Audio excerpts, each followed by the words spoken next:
गुजरांवाला में peoples colony के इलाके में डकैती के दौरान मुबैना मुकाबले में फायरिंग से एएसआई अरशद और बाप बेटा जख्मी हो गए। पुलिस के मुताबिक सफेद गाड़ी पर सवार 5 मुसल्लह डाकू घर में डकैती के लिए दाखिल हुए तो घर में मौजूद अब्दुल वाहिद और अब्दुल बासित से डाकुओं ने फायरिंग कर दी, जिसके बाद दोनों इतराफ से फायरिंग का तबादला हुआ। वाक़े की इत्तला पर थाना पीपल्स कॉलोनी पुलिस भी मौका पर पहुंच गई।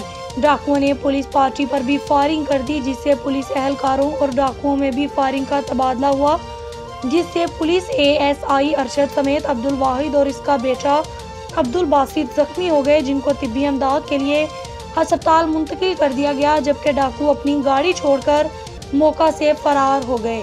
पुलिस के मुताबिक इलाके को घेरे में लेकर सर्च ऑपरेशन शुरू कर दिया गया और जल्द ही डाकू को गिरफ्तार कर लिया जाएगा।